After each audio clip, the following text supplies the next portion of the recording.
Hi ನಮಸ್ತೆ, ಎಲ್ಲರೂ ಹೇಗಿದ್ದೀರಾ? ಇವತ್ತಿನ ವಿಡಿಯೋ ಟಾಪಿಕ್ ಅಲ್ಲಿ ಏನಂದ್ರೆ, ನಾವು ಕನಸಲ್ಲಿ ಮೀನುಗಳನ್ನು ನೋಡುವುದು ಅಂದ್ರೆ ಅವುಗಳ ಅರ್ಥ ಏನು ಅಂತ ತಿಳಿಯೋಣ.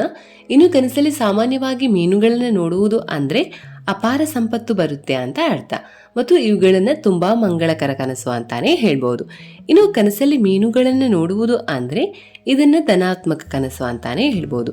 ಇನ್ನು ಎಂಥ ಜನರುಗಳಿಗೆ ಇದು ಪ್ರಯೋಜನಕಾರಿ ಅಂತ ಹೇಳಿದ್ರೆ, ಕಠಿಣ ಪರಿಶ್ರಮ ಮತ್ತು ಏಕಮನಸ್ಸಿನ ಏಕಾಗ್ರತೆಯನ್ನು ನಂಬುವ ಜನರಿಗೆ ಇಂತಹ ಕನಸುಗಳು ಬೀಳುವುದು ಅಂದ್ರೆ ಅವರು ಜೀವನದಲ್ಲಿ ಖಂಡಿತವಾಗಿಯೂ ಯಶಸ್ಸನ್ನ ಪಡೆಯುತ್ತಾರೆ ಅಂತ ಅರ್ಥ.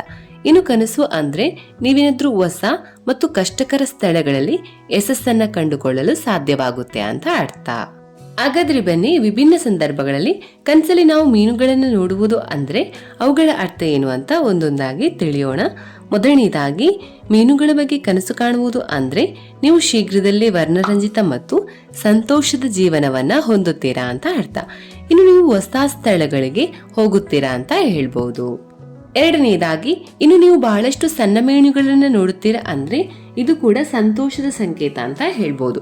ಇದರರ್ಥ ಕುಟುಂಬದಲ್ಲಿ ಒಟ್ಟಿಗೆ ಸೇರುವುದು. ಇನ್ನು ಇದರರ್ಥ ಕುಟುಂಬದಲ್ಲಿ ಮಕ್ಕಳ ಜನನ. ಇನ್ನು ಮೂರನೆಯದಾಗಿ, ಒಂದೇ ಮೀನಿನ ಬಗ್ಗೆ ಕನಸು ಕಾಣುವುದು ಅಂದ್ರೆ ಇದು ಭವಿಷ್ಯದಲ್ಲಿ ಆರೋಗ್ಯ ಸಮಸ್ಯೆಗೆ ಸಂಬಂಧಪಟ್ಟಿರುತ್ತೆ.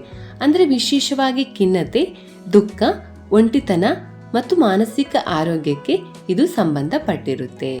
ನಾಲ್ಕನೆಯದಾಗಿ, ಕನಸಲ್ಲಿ ಮೀನುಗಳನ್ನ ಖರೀದಿ ಮಾಡುವುದು ಅಂದ್ರೆ ಅದರರ್ಥ ಏನು ಅಂತ ತಿಳಿಯೋಣ. ಈ ಕನಸು ಅಂದ್ರೆ ನಿಮ್ಮ ಆಸೆಯ ಈಡೇರಿಕೆ ಅಥವಾ ಅತಿಥಿಗಳು ಅಥವಾ ವಿಶೇಷ ವ್ಯಕ್ತಿಯನ್ನ ಭೇಟಿಯಾಗುವುದು ಎಂಬ ಅರ್ಥವನ್ನ ನೀಡುತ್ತೆ. ಇನ್ನು ಇದು ವಿಲಕ್ಷಣ ಸ್ಥಳಕ್ಕೆ ಭೇಟಿ ಎಂದರ್ಥ. ಇನ್ನು ನೀವು ಯಾವಾಗಲೂ ತಿನ್ನಲು ಬಯಸುವುದನ್ನ ತಿನ್ನುವುದು ಅಂತ ಕೂಡ ಅರ್ಥ ಇರುತ್ತೆ. ಇನ್ನು ಮೀನು ಖರೀದಿಸುವ ಕನಸುಗಳು ಮತ್ತು ನೀವು ಮೀನು ತಿನ್ನುವವರಲ್ಲ ಅಂತಾದ್ರೆ, ಅಂದ್ರೆ ನೀವು ವೆಜಿಟೇರಿಯನ್ ಅಂತಾದ್ರೆ ಆಯ್ಕೆಯ ಕೊರತೆಯಿಂದಾಗಿ ನೀವು ಇಷ್ಟಪಡದ ಆಹಾರವನ್ನ ತಿನ್ನಲು ನಿಮ್ಮನ್ನ ಒತ್ತಾಯಿಸಲ್ಪಡುತ್ತೆ ಅಂತ ಅರ್ಥ. ಇನ್ನು ಅಜ್ಞಾತ ಸಂಸ್ಕೃತಿಯಲ್ಲಿ ಸಿಕ್ಕಿಬಿದ್ದಿರುವ ಅರ್ಥ ಕೂಡ ಆಗಿರಬಹುದು.